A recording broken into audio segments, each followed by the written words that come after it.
Hello दोस्तों, welcome to R S learning. स्वागत है आपका आर एस लर्निंग में। मैं भावना कौशिक आपको आज फिर से नई एनर्जी के साथ आज फिर से पढ़ाऊंगी। और कौन सा टॉपिक है हमारा? आज हम आपको पढ़ाएंगे पश्चिमी मैदान और पूर्वी मैदान, और साथ में पढ़ाएंगे द्वीप। ठीक है, तो पहले तो आप ये जान लीजिए कि द्वीप क्या है। ठीक है, अगर मैंने नहीं भी पढ़ाया हो तो आज जान लीजिए कि द्वीप क्या है। और ये मैं आपको पढ़ाऊंगी भारतीय भूगोल के अंतर्गत। ठीक है, ये बेसिक है। वैसे आप सभी को पता होगा कि द्वीप क्या है और द्वीप किस चिड़िया का नाम है।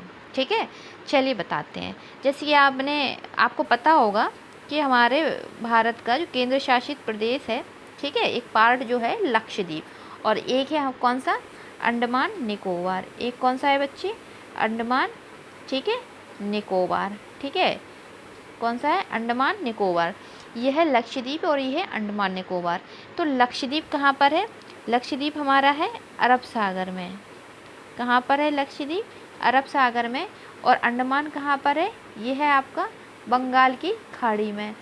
ठीक है, तो हम ये कह सकते हैं कि ऐसा भूभाग, यानी कि ऐसा भूभाग जिसके चारों ओर जल हो, जिसके चारों ओर क्या हो? जिसके चारों ओर जल हो, ठीक है, उसे हम कह सकते हैं द्वीप। उसे हम किसकी संज्ञा दे सकते हैं? उसे हम द्वीप की संज्ञा दे सकते हैं।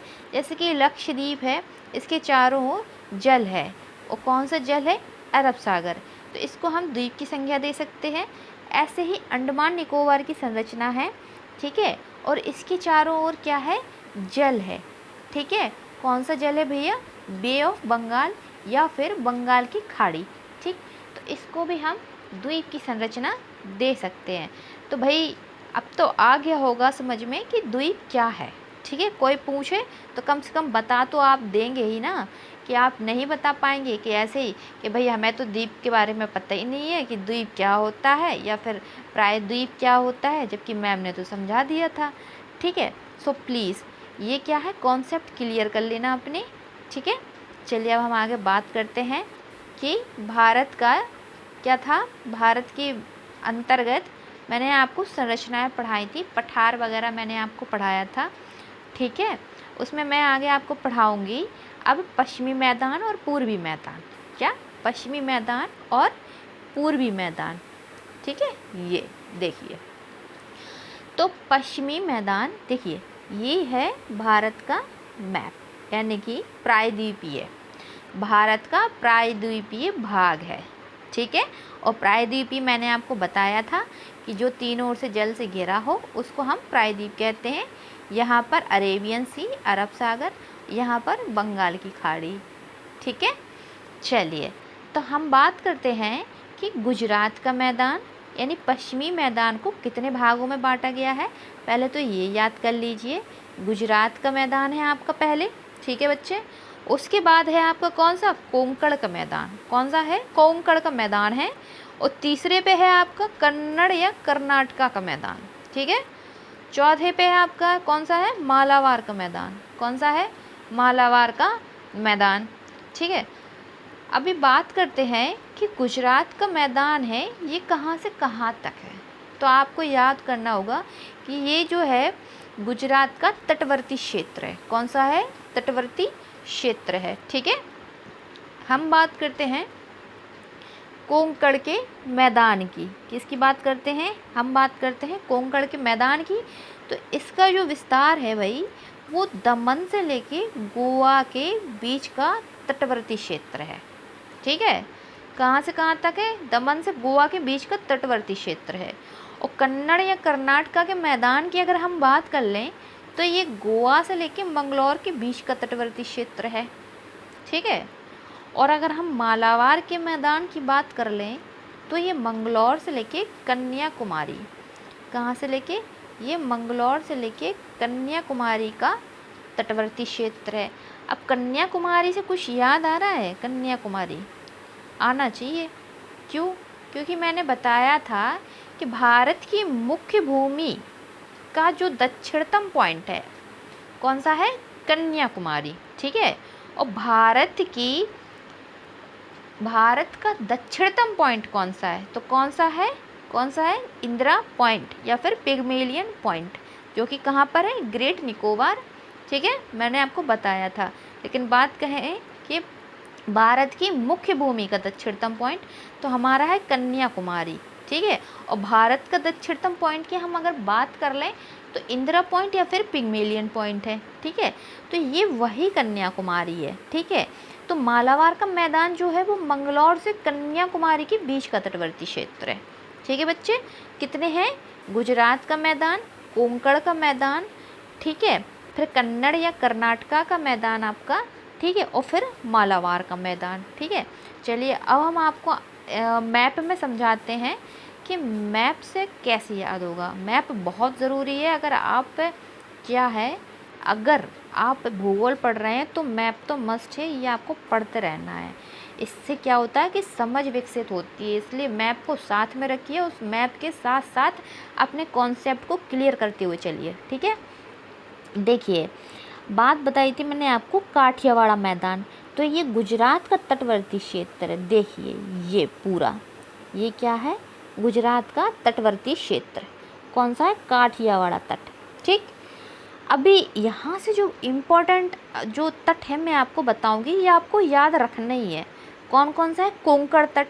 तो कोंकण तट की लोकेशन क्या है, इसका विस्तार कहाँ से कहाँ तक है, तो देखिए ये ब्लू पॉइंट में मैंने आपको बताया, ये दमन से लेके गोवा, ठीक है।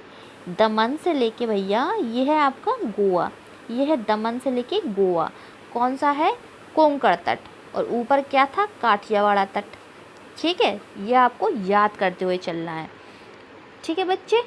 अब बात करते हैं हम कन्नड़ तट की। किस तट की, कन्नड़ तट की। तो कन्नड़ तट का जो विस्तार है वो गोवा से लेके यहाँ पर मंगलौर तक है, और मंगलौर किसका हिस्सा है, कन्नड़ का। तो हम बात करते हैं गोवा से लेके मंगलौर तक, कौन सा तट है ये, आपका कन्नड़ तट, ठीक। अब हम बात करते हैं मालाबार तट। कौन सा तट है भाई, मालाबार तट।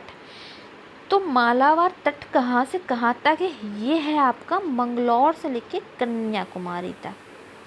कहाँ तक, मालाबार से लेके कन्याकुमारी तक, कौन सा तट है, मंगलौर तट, ठीक है। तो आपको पहले तो ये याद रखना है कि कितने तट हैं आपके, हो जाएंगी ये 4। कहाँ पर, पश्चिमी क्षेत्र में, पश्चिमी क्षेत्र में, ठीक, पश्चिमी, ठीक है, पश्चिमी घाट या पश्चिमी तटीय क्षेत्र में, ठीक है। हाँ, तो आपका कौन सा है, काठियावाड़ तट जो कि गुजरात का पार्ट है। फिर है आपका कोंकण तट जो कि दमन से लेके गोवा तक है, ठीक है बच्चे। फिर है कन्नड़ तट। कन्नड़ तट कहाँ से कहाँ तक है, यह है आपका गोवा से लेके मंगलौर तक।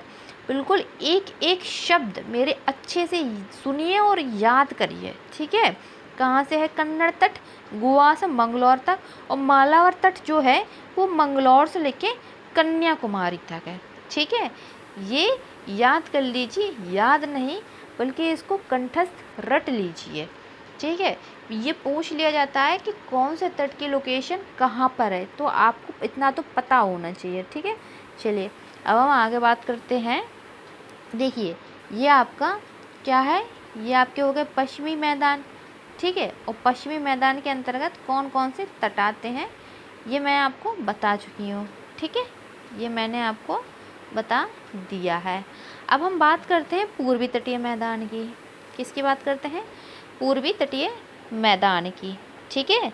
तो इसकी प्रॉपर्टीज़ क्या क्या हैं कि यह मैदान जो है वो पूर्वी घाट एवं समुद्री तट के बीच स्वर्ण रेखा नदी से लेकर कन्याकुमारी तक फैला है, ठीक है। कहाँ से कहाँ तक फैला हुआ है, स्वर्ण रेखा नदी से, ठीक है। स्वर्ण रेखा नदी ये आपकी उड़ीसा से गुजरती है, ठीक, लेकर कहाँ तक, कन्याकुमारी तक फैला है, कौन सा, पूर्वी तटीय मैदान, ठीक है। यह मैदान जो है वो पश्चिमी तटीय मैदान की तुलना में अत्यधिक चौड़ा है। कैसा है, ये अत्यधिक चौड़ा है, ठीक है। इसका मुख्य कारण क्या है, कारण क्या है कि ये चौड़ा है, तो इसका मुख्य कारण यही है कि गोदावरी नदी हुई, ठीक है, कृष्णा नदी है, कावेरी नदी है, ये जो नदियाँ हैं ना, इनने डेल्टा का निर्माण किया है। कौन सा? डेल्टा का निर्माण। जैसे कि हमारी ये है कौन सा? ये है भारत का प्रायद्वीपीय भाग, ठीक। गोदावरी महाराष्ट्र के नासिक से निकलकर, ठीक है, पूर्वी तट यहाँ से होते हुए बंगाल की खाड़ी में अपना मुहाना बनाती है, ठीक है। तो यहाँ से यानी कि पश्चिमी घाट से तीव्र गति से जाते हुए, ठीक है, जब पूर्व की ओर जाती है, ठीक है, तो अपने साथ गाद, बालू, मिट्टी इन सबको ले जाती है, ठीक है। और जैसे ही मैदान मिलता है, ठीक है, और ढलाई जो होती है उसकी ऊंचाई कम होती है, ठीक है, तो ये क्या है, अपना डेल्टा बनाना प्रारंभ कर देती है, ठीक है।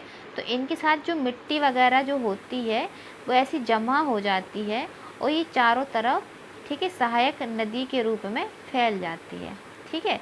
तो ये अत्यधिक चौड़ा करती है किसको? पूर्वी तटीय मैदान को। यहाँ से आएंगी तीव्र वेग से और यहाँ से जैसे ही इसकी मैदान समतल मिलता जाएगा तो ये अपने साथ मिट्टी, बालू, गाद इनका निक्षेप करती जाएंगी और कई सारी धाराओं में बट जाएंगी, ठीक है, नदी, जिससे ये डेल्टा का निर्माण करती ऐसे चौड़े रूप में, ठीक है।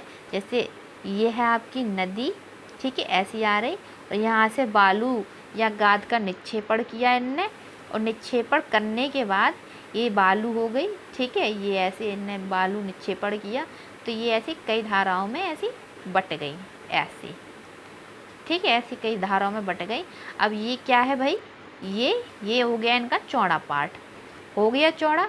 तो इसी कारण पूर्वी घाट जो है वो चौड़ा है। कैसा है? वो चौड़ा है, ठीक है। अब बात करते हैं कि पूर्वी तटीय मैदान में बंदरगाहों की संख्या पश्चिमी तटीय मैदान की अपेक्षा कम है। क्यों? क्योंकि ये अत्यधिक कटा-छटा नहीं है, ठीक है। इसलिए यहाँ कहा गया कि पूर्वी तटीय मैदानों में बंदरगाहों की संख्या जो है वो पश्चिमी तटीय मैदानों की अपेक्षा बहुत कम है, ठीक। अभी बात करते हैं कि ये जो मैदान है कौन सा? पूर्वी तटीय, ठीक है। इसे महानदी एवं गोदावरी के बीच उत्तरी सरकार तट कहते हैं, ठीक है। देखिए अभी हम आपको बताएंगे, आगे मैप में समझाएंगे। यहाँ आप समझ लीजिए कि पूर्वी तटीय मैदान जो है, यहाँ पर इसका जो तट है, जैसे मैंने आपको पश्चिम तटीय मैदान बताया था कि किस तट पर को कौन कौन सा नाम दिया गया है, ठीक। ऐसे ही पूर्वी तटीय मैदान में कौन से तट को क्या नाम दिया गया है, यही सीन है इसका, ठीक है। तो हम बात करते हैं, यहाँ से ये महानदी निकलती है, ठीक है, और यहाँ से ये गोदावरी नदी। तो इतना ये जो पार्ट है, ठीक है, इसको क्या कहते हैं? उत्तरी सरकार तट, ठीक है। महानदी के नीचे जो नदी निकलती है, महानदी के बाद दूसरी साउथ में, वो है आपकी गोदावरी नदी। तो महानदी और गोदावरी नदियों के बीच का जो क्षेत्र है ना, उसको हम कहते हैं उत्तरी सरकार तट, ठीक है। और कृष्णा एवं कावेरी नदियों के बीच जो है उसे हम कोरोमंडल तट कहते हैं। अब ये हो गई आपकी कौन सी? यहाँ पर है आपकी गोदावरी नदी, ठीक। यहाँ पर आपकी ये है महानदी नदी, ठीक है। महानदी ऊपर, फिर आपकी गोदावरी, और फिर यहाँ से आप ले लीजिए ऐसे, ये कौन सी है? कृष्णा नदी, कृष्णा, यानी गोदावरी के नीचे कौन सी है? कृष्णा नदी, ठीक। और कृष्णा के नीचे भी है आपकी कौन सी? कावेरी नदी, ठीक है।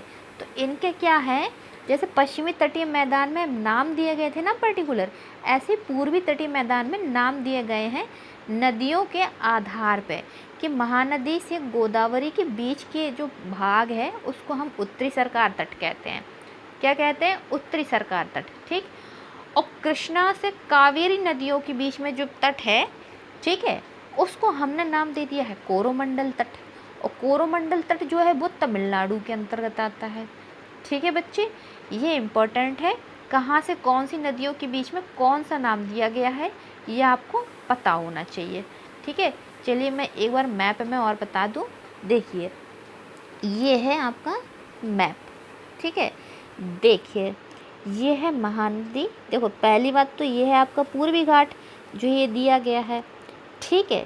कौन सा है? ये है आपका पूर्वी घाट, ठीक है। तो ये जो है महानदी, ये है आपकी कौन सी? महानदी। महानदी से लेके, ठीक है, जो गोदावरी नदी है, ठीक है, उसके बीच को हम कहते हैं उत्तरी सरकार तट, ठीक है। यहाँ से ये गोदावरी गई है, ये है आपकी महानदी, ठीक। इसको हम कहते हैं उत्तरी सरकार तट, ठीक है। और गोदावरी के नीचे जो कृष्णा नदी है ये, ठीक है, यहाँ पर ये ठीक है, इसको हम क्या कहते हैं? इसको हम क्या कहते हैं? जो हमने आपको बताया था कि महानदी यहाँ पर देखिए, ये देखिए महानदी, देखो महानदी और गोदावरी नदियों के बीच उत्तरी सरकार तट, ठीक है, और कृष्णा और कावेरी नदियों के बीच को कोरोमंडल तट कहते हैं, ठीक है। कौन सा कहते हैं? कोरोमंडल तट कहते हैं, ठीक है। ये आ गया है यहाँ पर, यह महानदी, यहाँ पर ये महानदी, ठीक, और कृष्णा नदी, महानदी और गोदावरी नदी, ठीक है। तो इसे कहते हैं उत्तरी सरकार तट, महानदी और गोदावरी, इसको कहते हैं उत्तरी सरकार तट, ठीक है। और यहाँ है आपकी ऐसी कृष्णा ये, और यहाँ से कावेरी, तो इसको कहते हैं हम कौन सा? कोरोमंडल तट। कौन सा तट कहते हैं? कोरोमंडल तट, ठीक है। चलिए अब हम आगे समझते हैं कि पूर्वी तटीय मैदान जो है उसकी और क्या क्या विशेषताएं हैं, ठीक है। देखिए तो पूर्वी तटीय मैदान जो है, ये पूर्वी तटीय मैदान में गोदावरी और कृष्णा नदी के जो डेल्टाई भाग है उसमें कोलेरू झील पाई जाती है, जो कि आंध्र प्रदेश में है। कहाँ पर है? आंध्र प्रदेश में। और यह एक डेल्टाई झील है। पूर्वी तटीय मैदान में गोदावरी और कृष्णा नदी के डेल्टाई भाग में, कहाँ कहाँ पर? आपकी गोदावरी और कृष्णा नदी के डेल्टाई भाग में कोलेरू झील पाई जाती है, जो कि आंध्र प्रदेश में है। इससे ये कीवर्ड याद रखना, क्यों? क्योंकि एक तो ये जो झील है ये इम्पोर्टेंट है। कौन सी? कोलेरू झील, ठीक। दूसरी बात ये कि ये अवस्थित कहाँ है, तो आपको पता होना चाहिए कि ये आंध्र प्रदेश में है, ठीक है। ये कहाँ पर है? ये आपके आंध्र प्रदेश में है, ठीक। तीसरी बात क्या कि कौन कौन सी नदियों के बीच में, तो ये गोदावरी और कृष्णा नदियों के बीच में पूछ लिया जाता है झील में कि भाई ये बताइए कि कोलेरू झील कहाँ पर है, ठीक है। तो आप बता तो पाएंगे कि भाई कोलेरू झील जो है वो आंध्र प्रदेश में है, ठीक है। और कहाँ के नदियों के बीच में? गोदावरी और कृष्णा नदियों के बीच में, ठीक है। अब हम बात करते हैं अगला कि पूर्वी तटीय मैदान में ही अन्य दो झीलें और हैं। कौन कौन सी है? अब ये तो फेमस है कि कौन सी? चिल्का झील, ठीक है, और दूसरी पुलिकट झील। अब पुलिकट झील जो क्या है कि ये इसका विभाजन है। कैसे? ये आंध्र प्रदेश में भी है और तमिलनाडु में भी है, ठीक है। ये है भारत का मैप। तो ये तमिलनाडु के ऊपर जो है ये आंध्र प्रदेश है, ऐसा। ये है तमिलनाडु टी और ये है आंध्र प्रदेश ए, ठीक है। तो पुलिकट झील जो है इन दोनों की सीमा पर है, यहाँ पर, ये यहाँ पर है। कौन सी? पुलिकट झील पी, ठीक है। और ये जो चिल्का झील है ये तो आपके उड़ीसा में है, ठीक है। तो आंध्र प्रदेश के ऊपर की जो स्थिति है वो आपकी भाई उड़ीसा में है, और उड़ीसा के तट पर कौन सा है? वो है आपकी चिल्का झील, ठीक है। और चिल्का झील की विशेषता क्या है कि ये भारत की सबसे बड़ी लैगून नमकीन झील है। कैसी? लैगून नमकीन झील है, ठीक है। ये है आपकी चिल्का झील की विशेषता, ठीक है। तो आपको पता चल गया कि चिल्का झील कहाँ है? उड़ीसा में। और पुलिकट झील जो है वो आंध्र प्रदेश और तमिलनाडु की सीमा पर है, ठीक है। और कोलेरू झील कहाँ है? ये केवल और केवल आंध्र प्रदेश में है, जो कि गोदावरी और कृष्णा नदी के बीच में है, ठीक है। चलिए आगे बात करते हैं कि जो पूर्वी तटीय मैदान है इसको कितने उपभागों में बांटा गया? उपभागों में। तो इसको 3 उपभागों में बांटा गया है। कौन सा? एक तो उत्कल का तटीय मैदान, ठीक है, कौन कौन सा मैदान है भाई? ये है आपका उत्कल का तटीय मैदान, ठीक है। दूसरा है आंध्र प्रदेश या काकीनाडा का तटीय मैदान, और तीसरा आपका जो है वो है आपका तमिलनाडु या फिर कोरोमंडल का तटीय मैदान, ठीक है। तमिलनाडु या फिर कोरोमंडल का तटीय मैदान। तो उत्कल का तटीय मैदान की क्या है विशेषता कि ये जो है वो गंगा के डेल्टा से कृष्णा के डेल्टा तक लगभग 400 किलोमीटर तक विस्तृत है, ठीक। इस तट पर विशाखापत्तनम, काकीनाडा, मूसलीपत्तनम ये सारे बंदरगाह हैं, ठीक है। अब कृष्णा नदी कहाँ तक है? ठीक है, देखिए ये है भारत का प्रायद्वीपीय मैदान, ठीक है। ये ऊपर मैंने आपको बताई थी महानदी, कौन सी यहाँ बताई थी? महानदी, ठीक है। फिर मैंने बताई थी ऐसे गोदावरी, कौन सी? गोदावरी, ठीक है। गोदावरी के बाद बताई थी कृष्णा,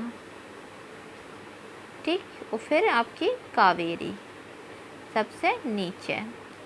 कावेरी के नीचे भी नदियां हैं लेकिन मुख्यतः यही नदी है आपकी, ठीक है। तो इसमें उत्कल का तटीय मैदान क्या दिया गया है कि गंगा के डेल्टा से कृष्णा के डेल्टा तक, ठीक है। तो महानदी के ऊपर आप गंगा का डेल्टा ले लीजिए, ठीक है, गंगा का डेल्टा ले लीजिए। तो यहाँ से आपका यहाँ कृष्णा नदी तक है, ठीक है। कौन सा? उत्कल का तटीय मैदान।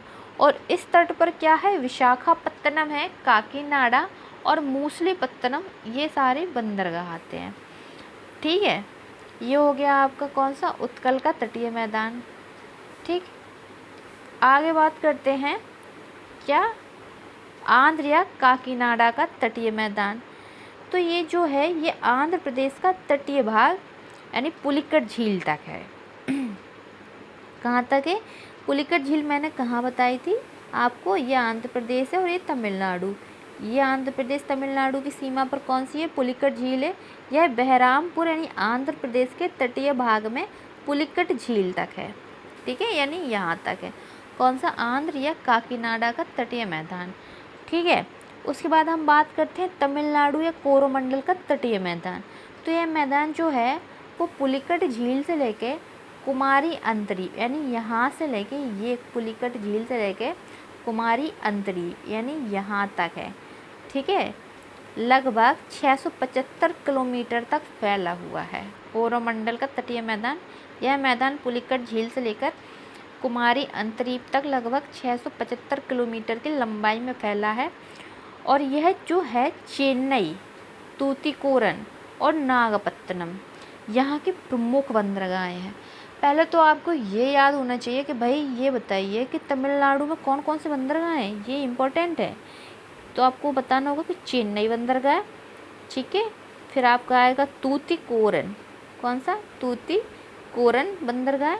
और उसके बाद आपका आएगा नागपत्तनम, कौन सा आएगा? ये नागपत्तनम बंदरगाह, ठीक है। कौन कौन सा? चेन्नई, तूतीकोरम और नागपत्तनम बंदरगाह ये आपके तमिलनाडु में आएंगे, ठीक है। और आंध्र में आपका क्या है? पुलिकट झील है, ठीक है। तो इतना समझ में आ गया कि उत्कल का तटीय मैदान, आंध्र या काकीनाडा का तटीय मैदान, तमिलनाडु या कोरोमंडल का तटीय मैदान, ये आपके पूर्वी तटीय मैदान के 3 उपभाग हैं, ठीक है। चलिए अब आगे बात करते हैं। तो आगे हम क्या बात करते हैं वो यही कि पश्चिमी तटीय मैदान और पूर्वी तटीय मैदान की अगर हम तुलना करें तो क्या क्या तुलना करें और क्या क्या अंतर हैं, ठीक है। तो हमें इतना तो पता होना चाहिए कि हमारा जो पूर्वी तटीय मैदान है और पश्चिम तटीय मैदान है, इनमें अंतर क्या है और इनकी क्या विशेषता है। तो अंतर इनका यही है पश्चिम तटीय मैदान कि यह सकरा तथा अधिक आर्द्र है। कैसा है? सकरा तथा अधिक आर्द्र है। और पूर्वी तटीय मैदान की कि यह चौड़ा है, अपेक्षाकृत शुष्क है। वो कैसे है? सकरा मतलब ये अधिक चौड़ा नहीं है। पूर्वी तटीय मैदान ये आपका इतना ले लीजिए ऐसा, ठीक है, यानी कम चौड़ा है। ठीक है, कम चौड़ा है, सकरा है। ठीक, अधिक आर्द्र है। क्यों? ये आपका क्या है, भारत का प्रायद्वीपीय है हिस्सा। ठीक, अब ये क्या है कि आर्द्र क्यों है, वो इसीलिए कि हमारे जो भारत में है अधिकतर वर्षा यहाँ से दक्षिण पश्चिम मानसून से ही होती है। तो दक्षिण पश्चिम मानसून का जो भाग है, यानी एक भाग बंगाल की खाड़ी में चला जाता है, बंगाल की खाड़ी से वर्षा करता है, और एक भाग जो है वो अरब सागर से ही वर्षा करता है, जो कि पश्चिमी घाट में ही टकराता है। ठीक है, और टकरा के पश्चिम घाट में अच्छी खासी वर्षा करता है। अब वर्षा करता है तो ये भाग तो आर्द्र होगा ना, बिल्कुल होगा। तो यही एक कारण है कि यहाँ का भाग जो है वो अधिक आर्द्र है, लेकिन पूर्वी घाट में ये वर्षा नहीं कर पाता। क्यों? क्योंकि यहाँ की दक्षिण पश्चिम मानसून की जो शाखा है वो बंगाल की खाड़ी तो जाती है एक शाखा इसकी, लेकिन यहाँ पर जो है उत्तर पूर्वी जो राज्य हैं, सीधा मेघालय, यहाँ असम, यहाँ की पहाड़ियों से टकराकर यहाँ पर वर्षा करती है, और यहाँ से एक शाखा इसकी जो है पश्चिम बंगाल होते हुए सीधा यूपी, दिल्ली यहाँ साइड चली जाती है। ठीक है, तो यहाँ का जो ये दक्षिण पूर्वी भाग है, यहाँ पर ये जो दक्षिण पूर्वी या ये जो पूर्वी घाट है, यहाँ पर अत्यधिक वर्षा देखने को नहीं मिलती। यही कारण है कि यहाँ का जो भाग है वो शुष्क रह जाता। कैसा रह जाता है? शुष्क। जबकि यहाँ पर दक्षिण पश्चिम या पश्चिमी घाट जो है वो दक्षिण पश्चिमी मानसून से होने वाली वर्षा से काफ़ी आर्द्रता ग्रहण करता है। ठीक है, तो यही इनमें अंतर है। ठीक है, अब हम बात करते हैं कि यहाँ छोटी और तीव्रगामी नदियाँ बहती हैं। कैसी? छोटी और तीव्रगामी। अधिकतर जो नदियाँ हैं जैसे कि महानदी, गोदावरी, कृष्णा, कावेरी, वो पश्चिम से निकलकर, पश्चिमी घाट से निकलकर पूर्वी घाट से निकलकर यहाँ पर बे ऑफ बंगाल यानी बंगाल की खाड़ी में अपना मुहाना बनाती हैं। लेकिन जो दो नदियाँ हैं, जैसे कि कौन सी हैं आपकी, नर्मदा है, ताप्ती नदी है, ये माही नदी है, और भी छोटी छोटी नदियाँ हैं। ठीक है, जो अरब सागर में अपना मुहाना बनाती हैं, लेकिन ये काफ़ी तीव्र नदियाँ होती हैं। कैसी? तीव्र नदियाँ। ठीक है, लेकिन होती छोटी ही हैं। और यहाँ पे जो पूर्वी तटीय मैदान है, यहाँ पर बड़ी बड़ी नदियाँ होती हैं, जैसे कृष्णा, कावेरी, गोदावरी, महानदी, ये बहती हैं और बड़े बड़े डेल्टा का निर्माण करती हैं। ठीक है, तो यहाँ से क्योंकि पश्चिम घाट से निकलेंगे और इतनी लंबाई यहाँ पर इतनी दूरी तय करके ये पूर्वी घाट में निकलकर बे ऑफ बंगाल में अपना मुहाना बनाएंगी, तो स्वाभाविक है यहाँ पे बड़ी नदियाँ भी होंगी। ठीक है, और अपने साथ बालू, कंकड़, गाद वगैरह भी लाएंगी। ठीक है, तो यहाँ पर क्या है, डेल्टा का भी निर्माण करेंगी। ठीक है, कौन सी? ये सारी नदियाँ। लेकिन जो पश्चिम घाट में बहती है ना नदियाँ, यहाँ पर डेल्टा का निर्माण नहीं करती, ये अत्यधिक तीव्र होती हैं।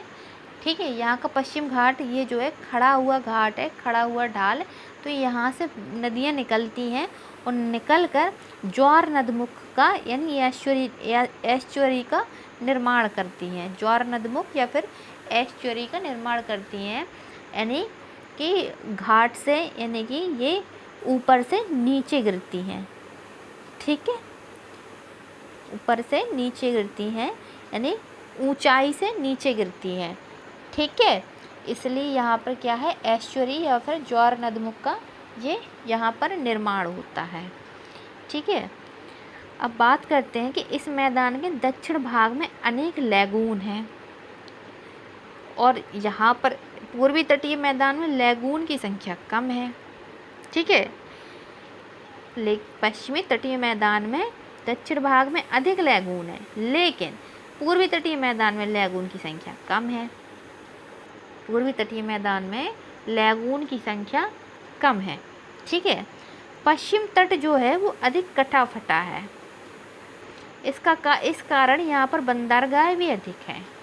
आपने देखा होगा कांडला बंदरगाह, जिसको आप दीनदयाल बंदरगाह कहते हैं। ठीक है, ये सारे जो बंदरगाह हैं, ठीक है, वो अधिकतर आपके पश्चिमी घाट में ही मिलेंगे, यानी कि पश्चिम तटीय मैदान में। ठीक है, लेकिन यहाँ पर पूर्वी तटीय मैदान में कम बंदरगाह देखने को मिलेंगे। क्यों? क्योंकि यहाँ पर कटाफटक कम है।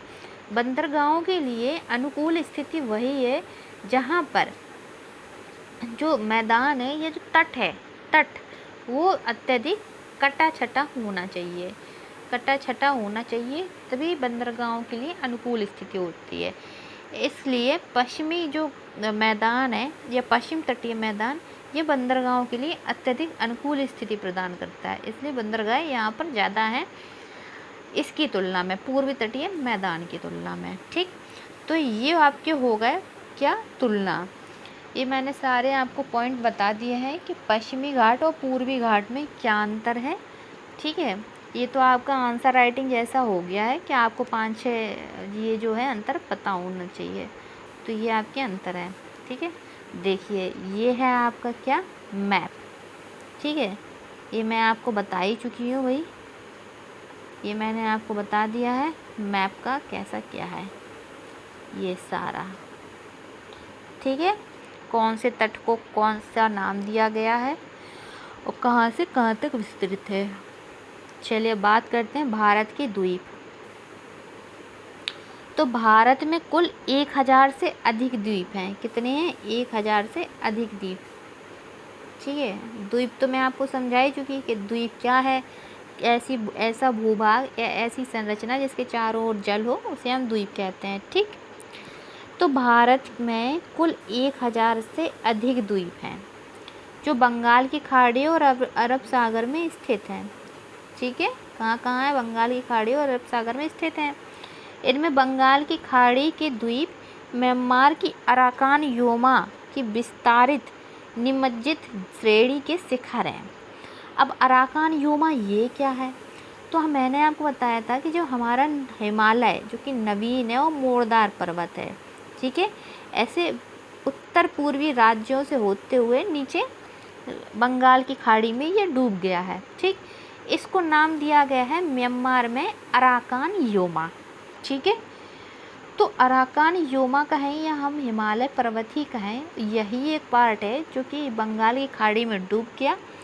ठीक है, और उसी के ये द्वीप निखर गया है। ठीक है, तो यही एक है कि देखिए इनमें बंगाल की खाड़ी के द्वीप जो हैं म्यांमार की अराकान योमा की विस्तारित निमज्जित श्रेणी के शिखर हैं, यानी कि हिमालय के शिखर हैं। वहीं अरब सागर की अगर हम बात करें तो द्वीप प्रवाल भित्तियों के जमाव हैं। प्रवाल भित्ति, अब ये क्या है ये भी आपको पता होना चाहिए। ठीक है, कि ये जो है प्रवाल भित्तियों के जमाव हैं जो ज्वालामुखी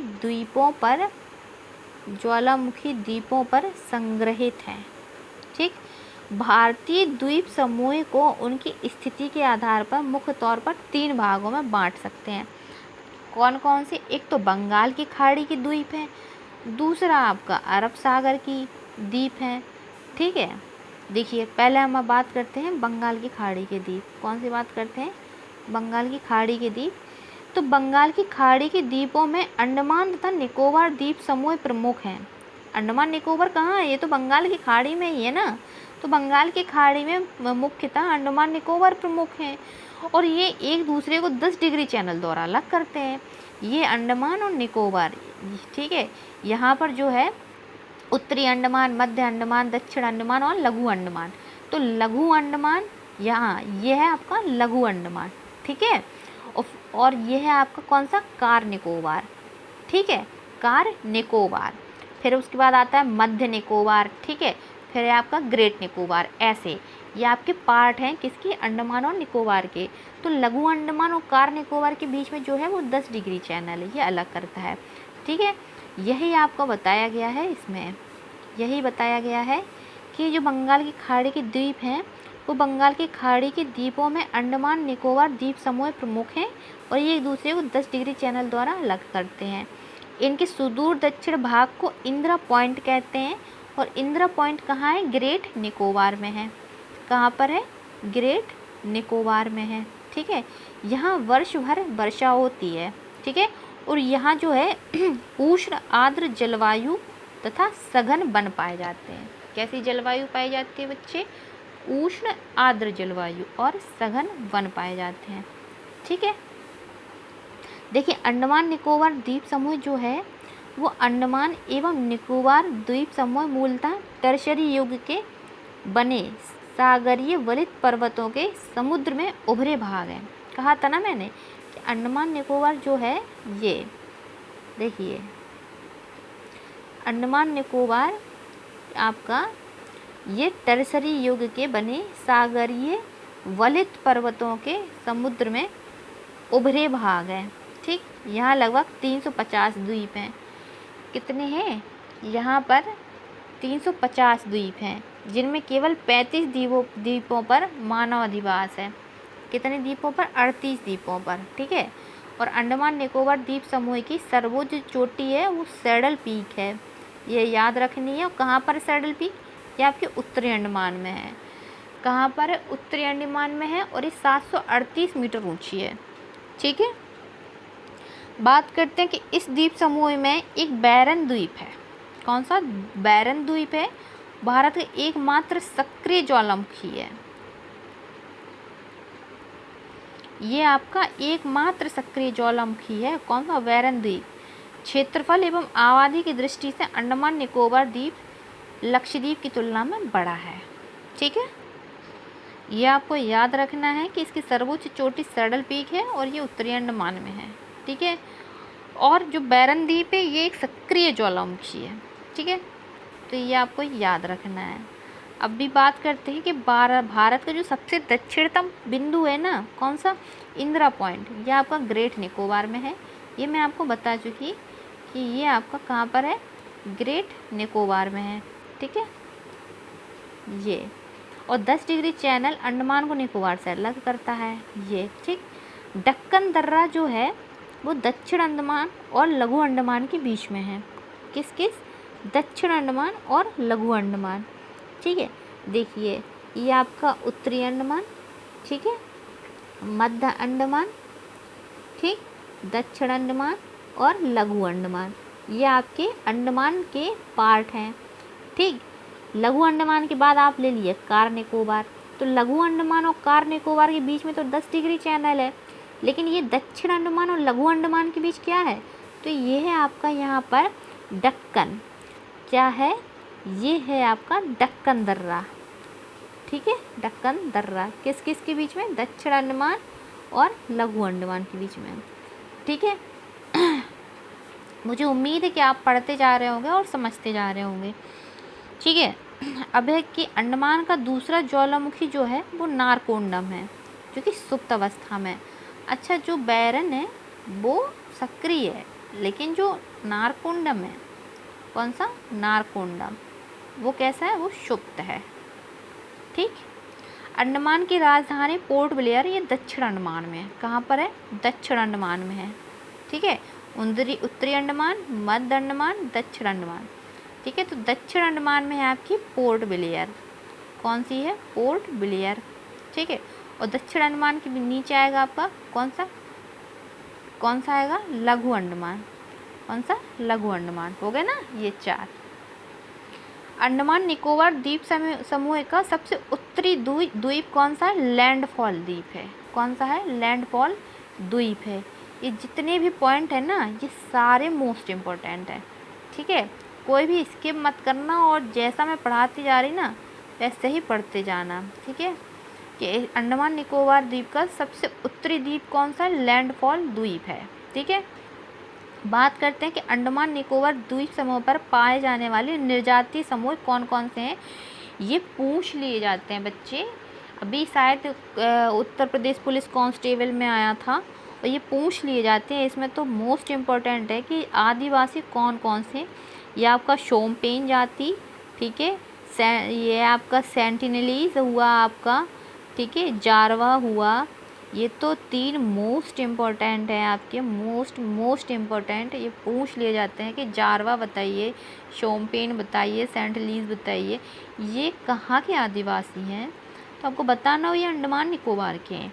ओंजेस हुआ, ठीक है, और निकोबारी और अंडमानी तो सरल है, याद हो जाएंगे, लेकिन आपका ओंजेस, सेंटिनलीज, जारवा, शोम्पेन, ये याद कर लेना।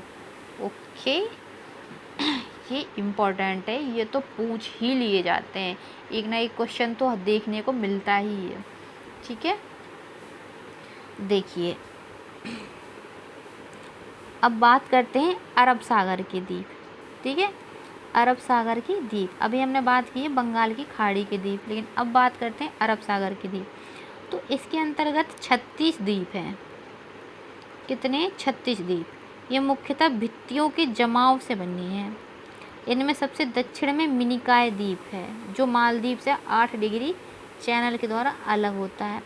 अब मिनिकॉय द्वीप क्या है और 8 डिग्री चैनल क्या है? ठीक है, देखिए इनमें सबसे दक्षिण मिनिकॉय द्वीप है, जो मालदीव, ये है आपका मालदीव। ठीक, ये है लक्षद्वीप, और लक्षद्वीप का ही क्या है, ये है पार्ट मिनिकॉय। ठीक है, मिनिकॉय, और मिनिकॉय और मालदीव के बीच में कौन सा है, ये 8 डिग्री चैनल, मालदीव।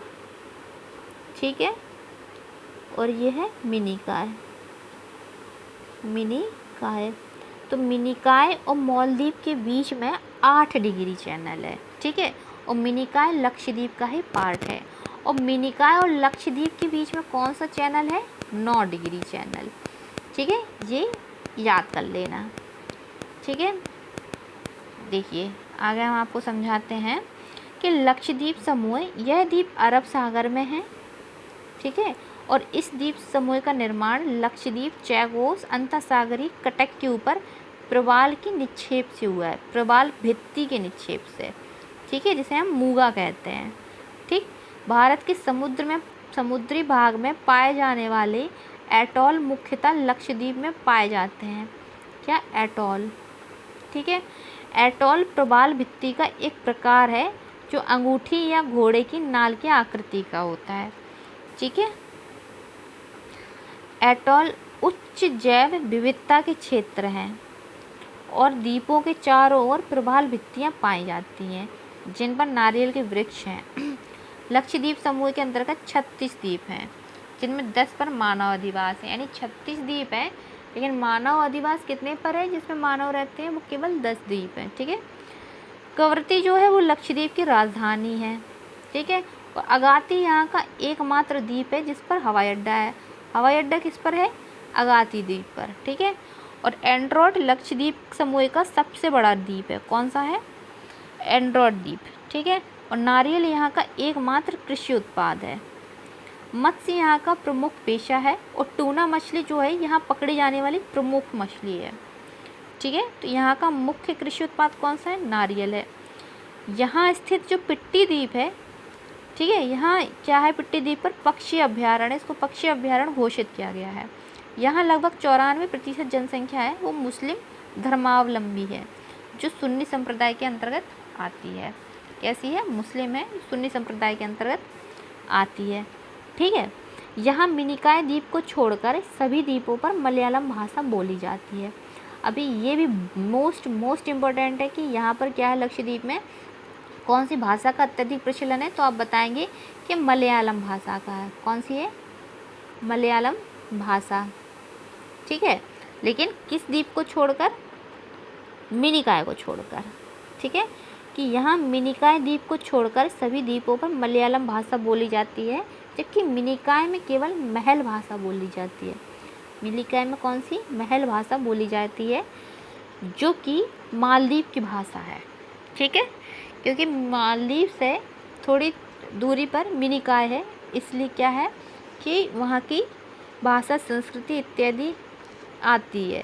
तो मिनिकॉय में महल भाषा बोली जाती है, जबकि यहाँ पर लक्षद्वीप में मलयालम भाषा बोली जाती है। ठीक है, लक्षद्वीप का दक्षिणतम द्वीप जो है मिनिकॉय, वो 9 डिग्री चैनल द्वारा शेष द्वीपों से अलग होता है, जो मैं आपको बता चुकी हूँ कि लक्षद्वीप का दक्षिणतम द्वीप मिनिकॉय है, जो 9 डिग्री चैनल द्वारा शेष द्वीपों से अलग होता है। ठीक है, मैंने आपको बताया कि मालदीव से जो मिनिकॉय होता है वो 8 डिग्री चैनल, और मिनिकॉय जो लक्षद्वीप या अन्य द्वीपों से अलग होता है वो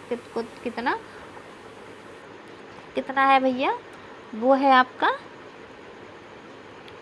कौन सा है? 8 डिग्री चैनल। ठीक है,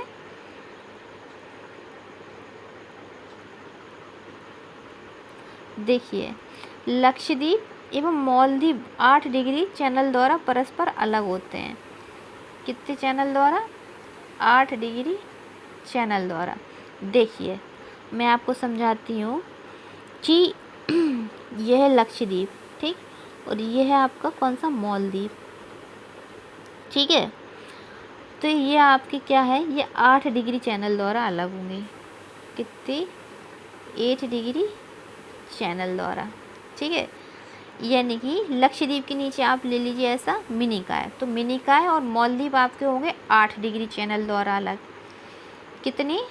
8 डिग्री। और मिनिकॉय और लक्षद्वीप कितने? 9 डिग्री चैनल, ठीक है। तो मिनिकॉय कोई अलग पार्ट नहीं है, ये लक्षद्वीप का ही भाग है। तो यहाँ पर हम मालदीव ले लेते हैं। कौन सा? मालदीव। यहाँ पर हम ले लेते हैं मालदीव, ठीक। यहाँ पर ये ले लेते हैं मिनिकॉय, ठीक है, जो कि लक्षद्वीप का पार्ट है, और ये ले लेते हैं लक्षद्वीप, ठीक है। तो ये ऐसे याद रखिए, सीक्वेंस है कि मालदीव मिनिकॉय जो मालदीव से अलग होता है कितने? 8 डिग्री चैनल द्वारा, और मिनिकॉय जो लक्षद्वीप का ही एक हिस्सा है, लेकिन मिनिकॉय अन्य द्वीपों से अलग होता है कितने? 9 डिग्री चैनल द्वारा, ठीक है बच्चे। चलिए, अब हम बात करते हैं कि 11 डिग्री अक्षांश के सहारे लक्षद्वीप को 2 भागों में विभाजित किया गया है। एक उत्तरी भाग को अमीनी द्वीप और दक्षिणी भाग को कन्ननौर, ठीक है। ये भी इम्पोर्टेंट है। कितने अक्षांश के द्वारा? 11 डिग्री अक्षांश के द्वारा। उत्तरी भाग को अमीनी द्वीप और दक्षिणी भाग को कन्ननौर कहते हैं, ठीक। अब तटीय मैदान की हम बात करते हैं तो लक्षद्वीप और अंडमान समूह को जो द्वीप हैं, इनके अतिरिक्त भारत के पश्चिमी तट, पूर्वी तट, गंगा डेल्टा एवं मन्नार की खाड़ी में कई द्वीप स्थित हैं, ठीक है। जैसे पंबन, मन्नार की खाड़ी, हरिकोटा, पुलिकट झील, व्हीलर, महानदी, ब्राह्मणी नदी, ठीक है, न्यूमूर, गंगा डेल्टा, ठीक है। तो श्रीहरिकोटा द्वीप जो है वो पुलिकट झील के अग्रभाग में स्थित है। कहाँ पर है?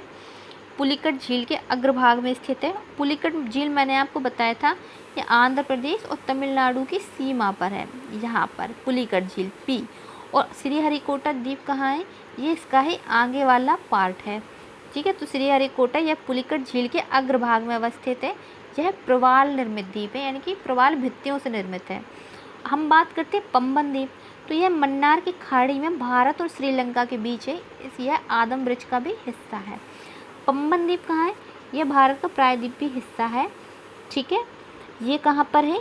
यहाँ पर यह आपकी मन्नार की खाड़ी, और यह है आपका श्रीलंका, ठीक है। तो यहाँ भारत और श्रीलंका के बीच में कौन सा है? पंबन द्वीप, ठीक है। और इसी पर ही ये यहाँ पर ये पंबन द्वीप, ये, और यहाँ पर ही ये आदम ब्रिज है, ठीक है। कौन सा? आदम ब्रिज है कहाँ? भारत और श्रीलंका के बीच में। हम बात करते हैं न्यूमूर द्वीप, तो यह द्वीप बंगाल की खाड़ी में बांग्लादेश तथा भारत की सीमा पर अवस्थित है। कहाँ पर है? भारत और बांग्लादेश की दोनों देशों के बीच इस पर अधिकार को लेकर विवाद बना है। ये गंगा के मुहाने पर मालवा के निक्षेपों से बना है न्यूमूर द्वीप, जहाँ पर एक गंगा नदी ऐसे आती है, ठीक है, पश्चिम बंगाल होते हुए बांग्लादेश, नीचे बंगाल की खाड़ी में अपना मुहाना बनाती है। तो यहीं पर क्या है कि जो गंगा की नदी है ना, इसी के निक्षेप से बना है न्यूमूर द्वीप, ठीक। और व्हीलर द्वीप की बात करें तो ये महानदी ब्राह्मणी के नदी मुहाने पर है, जो कि उड़ीसा में है। कहाँ पर है भाई? ये है आपका उड़ीसा में, लेकिन किस नदी के मुहाने पर है? ये महानदी और ब्राह्मणी नदी के मुहाने पर स्थित है। कौन सा है ये आपका? ये है आपका व्हीलर द्वीप, ठीक है। चलिए, तो ये आपके हो गए कौन कौन से? ये आपके हो गए हैं श्रीहरिकोटा द्वीप, पंबन द्वीप, न्यूमूर द्वीप और व्हीलर द्वीप, ठीक है। चलिए, ये तो मैंने आपको समझा दिया। तो आपके हो गए आज मैंने आपको भारत की भौतिक संरचना के अंतर्गत पर्वत, पठार, मैदान और द्वीप, इन सब के बारे में आपको बहुत अच्छे से समझा दिया है। सो प्लीज़ इसको पढ़ना अच्छे से, क्योंकि इसमें मेरी मेहनत लगी हुई है, और मैंने अभी तक पानी भी नहीं पिया है, मुझे बहुत ज़ोर से प्यास लग रही है, और मैं पढ़ाने ही बैठी थी। अब मैंने सोचा कि पहले लेक्चर पूरा कर लूँ, फिर मैं पानी पीऊँ। तो ये आपको सब मैंने आपको पढ़ा दिया है। जहाँ भी आपको कोई दिक्कत या समस्या, कुछ भी समझ नहीं आया हो, तो प्लीज़ मुझे बताइएगा कमेंट बॉक्स में। ठीक है बच्चे, चलिए कल फिर एक नई एनर्जी के साथ एक नया टॉपिक स्टार्ट करेंगे। पढ़ते रहिए, ठीक है, मैं आपके लिए ही मेहनत कर रही हूँ। चलिए तो फिर आज चलते हैं, धन्यवाद।